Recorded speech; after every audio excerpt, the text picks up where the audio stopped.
Senator Ted Cruz. Senator, I see this as a moment, and it's now gone international in Europe, New Zealand, it's coming to America, and it's remained peaceful, and I understand why. It's called freedom.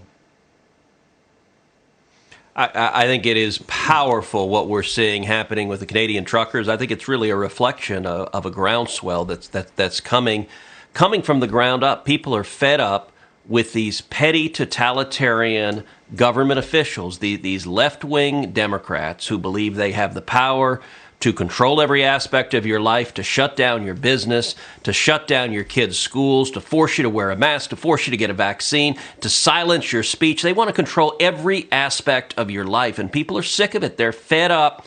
You think of Canadians. I mean, what are Canadians known for? They're known for being polite and nice, and these Canadian truckers are pissed, and they should be pissed. Because their government leaders think they're rulers and dictators and have the ability to say, if you don't make the healthcare choices that we demand you make, you're out of a job and you're fired. It's abusive, it's wrong.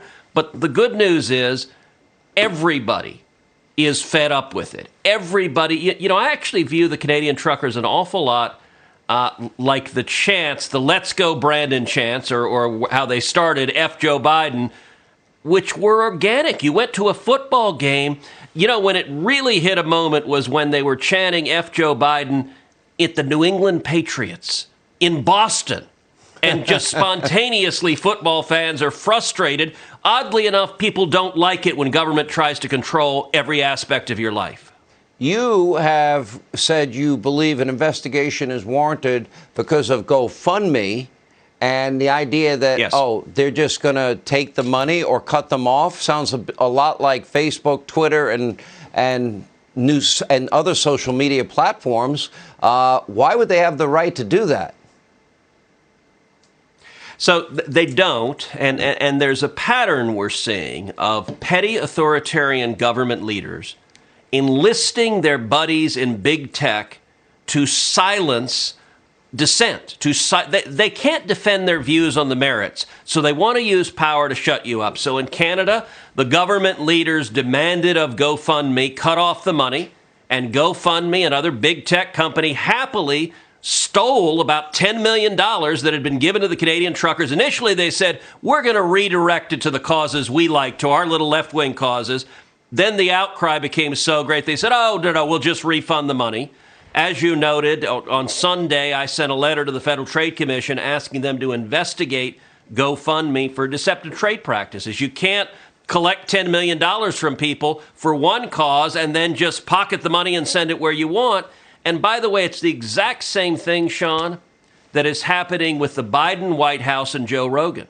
They don't like Joe Rogan for the same reason they don't like the Canadian truckers, because he's saying things that they can't control, that they disagree with. And so Jen Psaki at the White House calls on Spotify, just take Rogan down, silence him, because we don't want the people hearing something that we, the autocrats, didn't approve. Let me ask you this. It's abusive, but at the same time, it's powerful because it shows they can't defend what they're doing on the merits.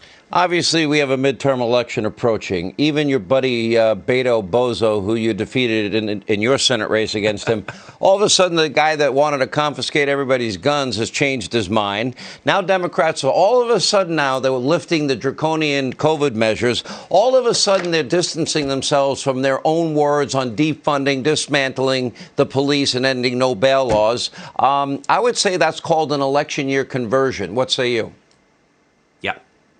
Yeah, they can't defend their policies. They've realized they're wildly unpopular.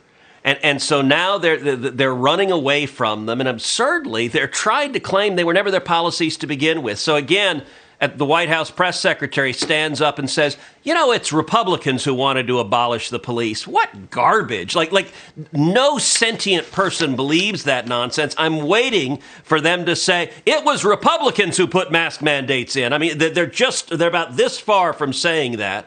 And I think people are fed up. They know that at this point they're desperate to say anything, but it's not going to work. November is going to be a tidal wave. Republicans are going to retake the House. I think we're going to retake the Senate also, because people are fed up with policies that don't work, and we haven't even touched the disastrous economy, inflation out of control, the chaos at the southern border, and the utterly incoherent weakness of foreign policy. Like everything Biden touches goes to crap.